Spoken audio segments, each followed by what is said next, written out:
नमस्कार, मी आनंद गायकवाड. काल आपण जे पहिल्या याच्यामध्ये सगळ्या भीमाशंकर विकास आराखड्यावर आपण बोललो आणि त्याच्यामध्ये मी तुम्हाला सांगितले की आपल्या तालुक्याला काहीही मिळालेलं नाही, काहीच नाही. 10% म्हणजे नॉर्मल बाब आणि ते अजून कुठं मंजूर नाही. त्या प्रक्रियेला आताची कुठं सुरुवात आहे आणि आता चालू मध्ये यांनी सांगितले की आम्ही एक रस्ता मंजूर करतोय. तो होईल राहील या बाबी नंतरच्या गोष्टी आहेत. होणार का नाही होणार, एकदा तुमचा कुंभमेळा होऊन गेल्यावरती मला वाटत नाही काय राज्य शासन देईन, कारण राज्य शासनाची जी आत्ताची आर्थिक परिस्थिती पाहिली तर याच्यात काय मिळणार नाही. परंतु मला याच्यातून एक तुम्हाला सांगायचंय की शेजारच्या तालुक्यातले आदरणीय युक्त आपल्या तालुक्यात आले आणि त्यांनी सांगितलं की मी आपल्या तालुक्याला कधी आजोबाची वागणूक देत नाही, दिलेलं नाही किंवा काय केलेलं नाही. आम्हाला साहेब तुम्हाला तुमच्या उंची इतके आम्ही नाही, तुमच्या पायाच्या धुळे इतका सुद्धा मी कार्यकर्ता नाही, परंतु माझ्या तालुक्याची अस्मिता जागी झाल्यामुळं मला ही बोलण्याची वेळ आता तुमच्यापाशी आलेली आहे. आमच्या तालुक्याला कायम दुजाभाव कायम मिळत आलेला आहे आणि तो आम्ही स्वर्गीय नारायणप्पा असतील, दिलीपराव मोहिते असतील, सुरेश भाऊ गोरे असतील यांच्या कार्यकाळामध्ये, यांच्या राजकीय कार्यकीर्दीमध्ये आम्ही तो ऐकत आलो, पाहत आलो, अनुभवत आलो. मला एक सांगायचं, तुम्ही आमच्या तालुक्यात आले आणि सांगितलं की नाही विकास आराखडा हा बरोबर चाललेला आहे. अहो साहेब, 90% निधी तुम्ही आंबेगाव तालुक्याला नेलाय आणि आमचे आमदार साहेबांना सुद्धा मला विचारायचंय की तुम्ही आपल्या तालुक्याला काही न मिळता काहीही त्याचा उपयोग होत नसताना तुम्ही का त्यांच्या पुढे करताय, त्यांच्या होला हो का मिळवताय. आमचा परत तुम्हाला प्रश्न राहणार आहे की तुम्ही म्हणलाय खेड आंबेगाव नाही आपल्या तालुक्याचं पहिलं नाव आहे. मी कालही आरोप केलाय की भीमाशंकर वाडी कदाचित भविष्यामध्ये उचलून ही आंबेगावला जोडली जाईल. हा माझा थेट आरोप आहे. कालही म्हणलोय, आजही म्हणतो. याचं कारण असं दिसतंय की ते वेगळं अस्तित्व निर्माण करायचं आणि ते तिकडे जोडायचं. खेड तालुका हा भीमाशंकर पासून कसा वेगळा होईल ह्या आराखड्यातून आपल्याला एवढंच निदर्शनास येते.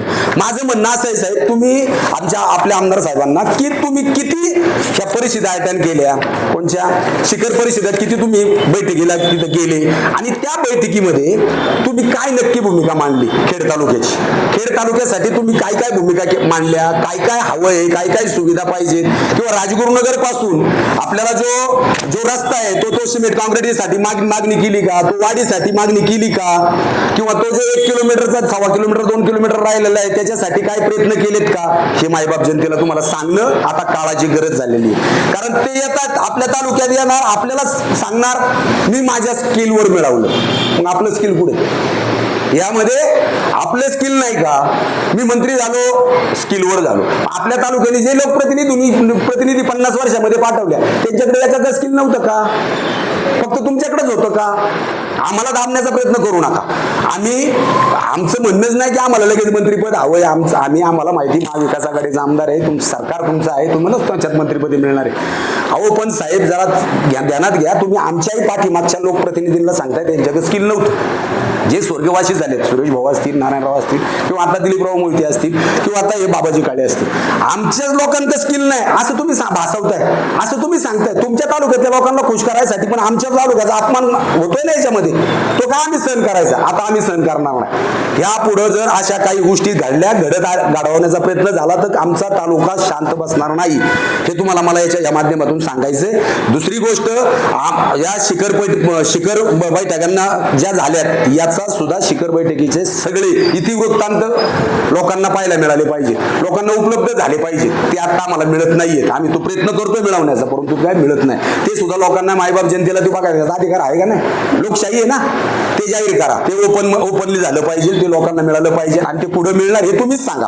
आमच्या तालुक्याच्या आमदारांना विनंती राहणार आहे की तुम्ही त्या शिखर बैठका ज्या झाल्यात त्या बैठकांमध्ये काय ठरलं. आता मला आठवण येते स्वर्गीय अजितदादांची. अजितदादा असे कधी वागले नाही. अजितदादांच्या कार्यकाळामध्ये असं कधी झालेलं नाही. आमच्या तालुक्याला काय घंटा सुद्धा मिळालेला नाही हो, काहीच नाही. आमच्या तालुक्यात येते, आमच्या तालुक्याला का नाही तुम्ही 3 पैकी 1 दिलं. हे जे आहे ना आता, हे अजून आमचं तयार व्हायचंय कोटेश्वरचं. याच्यातलं एखादं आमच्याकडे जायचं ना. आमच्या तालुक्यामध्ये भीमाशंकर बसस्थानक आहे ना, हे जे भीमाशंकर बसस्थानक आहे किंवा निघाले भाविक सुविधा केंद्र आमच्या तालुक्यात घ्यायचं ना. इथं आमच्या पोरांना रोजगार मिळाला असता ना, आदिवासी लोकांना. का नाही तो आम्हाला तुम्ही दिला, का देत नाही? आणि याच्यामध्ये कुठेतरी आमच्या तालुक्याचा प्रतिनिधी कमी पडतोय असं मला वाटायला लागलेलं आहे. आणि आता त्यांनी त्यांची ती भूमिका देखील सादर केली गेली पाहिजे की बाबा नाही हे असं नाही झालं, हे असं घडलंय. आम्ही समजा आमचं अज्ञान असेल, आम्ही आमचं अज्ञानही मान्य करू. जर आम्ही जिथं चुकतोय तिथं आम्ही चुकही म्हणू, जिथं बरोबर आहे तिथं बरोबरच म्हणणार. आता आम्हाला प्रश्न पडलेला आहे की आमदार साहेबांनी याचा सखोल अभ्यास केला का नाही, केला का? हा प्रश्न आज तालुक्याला पडलाय ना. कारण निधी आणले तुम्ही काही पडलं नुसते आकडे फुगून सांगताय 288 कोटी, तालुक्याला किती?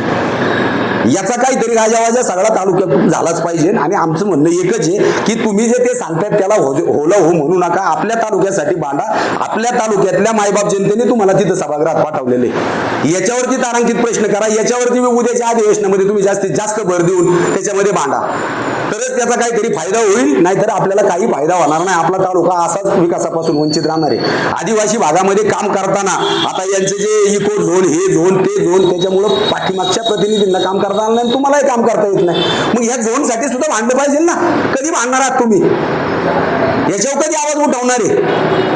ज्या कामांच्या अजून ह्या राजगुरुनगर नवीन मार्गिका जी आहे काटेश्वरवाडीचं, अजून याचं इन्स्ट्रुमेंट तयार व्हायचंय असं आम्हाला कळतंय की त्याचं काम व्हायचं. मग ते वाहणार, ते राहणार, ते जाणार. अहो जर आपल्या रोडला इकडं आपला राजगुरुनगर ते हा जो रस्ता आहे बोरगिरी पर्यंतचा, हा रस्ता कसा मोठा होईल, हा रस्ता सिमेंट कॉन्क्रीटचा कसा केला जाईल, त्याला काय करता येईल, ह्याच विकास आराखड्यामध्ये माझं म्हणणं होतं तुम्ही तो रस्ता कमीत कमी मिनिमम 20 मीटरचा करायला पाहिजे होता.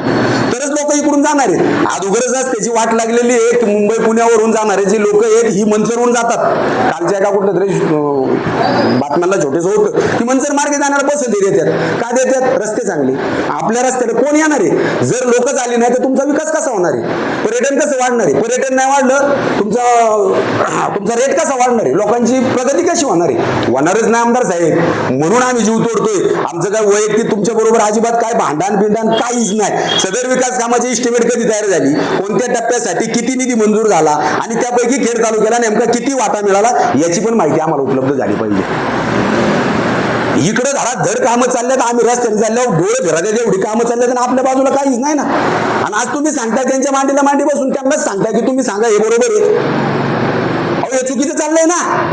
आज माझ्या आमदाराने एखाद्या दंड थोपटल्यात की अंगावर घ्यायला तयार झाल्यात, राजकीय डावपणाला लावायची तयारी चालू झाली. पण तुम्ही का गप्पा? तुम्ही सुद्धा तालुक्याच्या हितासाठी, तालुक्याच्या निर्णयासाठी, तालुक्याचा विकास कसा होईल यासाठी मी म्हणत नाही तुम्ही त्यांच्या संघ वैयक्तिक भांडण्यात बसा. वैयक्तिक राज्य शासनासंघ भांडा. आज तुमच्याकडे तो अधिकार आहे, तुमच्याकडे तो सभागृहामध्ये जाऊन बसण्याचा अधिकार आहे, सभागृहामध्ये प्रश्न विचारण्याचे अधिकार तुमच्याकडे शिल्लक असताना तुम्ही थल्ले इथं उडवाउडवीची उत्तर करून काहीही होणार नाही. जनता मायबाप जनता काही एवढी खुली राहिलेली नाही किंवा भोळी राहिलेली नाही. तुम्ही त्या कार्यातून, त्या कामातून उत्तर द्या.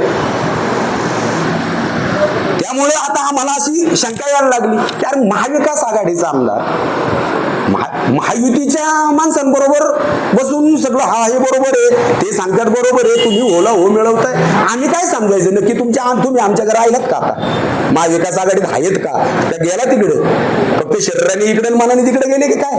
ही परिस्थिती लोकांमध्ये चर्चा व्हायला लागली. आम्हाला लोक विचारतात अरे मग काय भानगड आहे, हे असं चाललंय, हे चाललंय. अहो तसं नाही, आम्ही सांगतोय असं नाही, आम्ही विरोधी पक्षात आहोत, त्याच्यामुळे काही निधी मिळायला सुद्धा आम्हाला अडचणी येतात, या गोष्टी होतात. पण माझं एकच म्हणणं आहे, परत एकदा तुम्हाला मी सांगतो, शिखर बैठक ज्या बैठका झाल्या त्याला तुम्ही किती उपस्थित होता? त्या शिखर परिषदेच्या बैठकीमध्ये नक्की घडलंय काय? कशामुळे आपण कमी पडलो, का कमी पडलो? आणि जर कमी पडलो असेल तर आपण जनतेमध्ये गेलं पाहिजे ना. मायबाप जनतेला घेऊन रस्त्यावर उतरलं पाहिजे. तुम्ही तसं करताना दिसत नाही. याचा अर्थ नक्की घ्यायचा काय? तुम्ही कुठं आहात, कुठल्या दिशेने चाललेला आहात, तुमचा मार्ग कुठला आहे, काय हेच कळायला तयार नाही आमच्यासारख्या कार्यकर्त्यांना.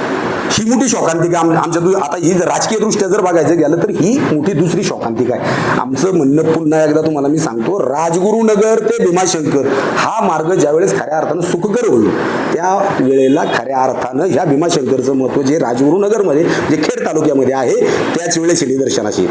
परंतु राहिल्याला ह्या 1.25 मीटर 2 मीटर 2.5 मीटरचा जो रस्ता आहे, ह्या रस्त्यासाठी तुम्ही काय करणार आहात, काय केलंय हे मायबाप जनतेला सांगायला सांगा. त्याच पद्धतीने ज्या पद्धतीने ते आले, त्यांनी आम्हाला सांगितलं, त्यांनी त्यांचं स्किल वापरून काही गोष्टी केल्या किंवा त्यांनी सांगितलं मी न्यायाने लढाई लढलो. प्रत्येक गोष्ट ही आपल्या स्वतःच्या स्किलवर मिळवायची असती, आमचं त्याच्यामध्ये दुमत नाही. परंतु तुम्ही आमच्या आजी माजींचं स्किल थोडक्यात काय आहे हा जो दाखवण्याचा प्रयत्न केला, ह्या गोष्टी मी तुमच्या त्या गोष्टीला अजिबात मुळात सहमत नाही. आमच्या माणसांकडे भरपूर स्किल आहेत, आमच्या लोकांनी भरपूर मोठमोठ्याने कामं केलेली आहेत. परंतु तुमच्यासारखे शिक्षण मंत्री असताना आमच्या तालुक्याला कुठेही एखादी शिक्षण संस्था मिळाली नाही किंवा एखादे मोठं कॉलेज मिळालं नाही किंवा आम्हाला इंजिनिअरिंग कॉलेज नाही, आमच्याकडे मेडिकल कॉलेज नाही, आम्हाला डॉक्टर करता येत नाही, आमच्या पोरांना तालुका सोडून बाहेर जावं लागतं. साहेब आमच्यासारखे छोटाले कार्यकर्ते जर बोलायला लागले तर फार मोठी भयानक परिस्थिती राहील. आणि मला आत्ता कळायला लागलं की अजितदादांनी तुम्हाला थांबवलं का, असं मला वाटायला लागलेले आहेत.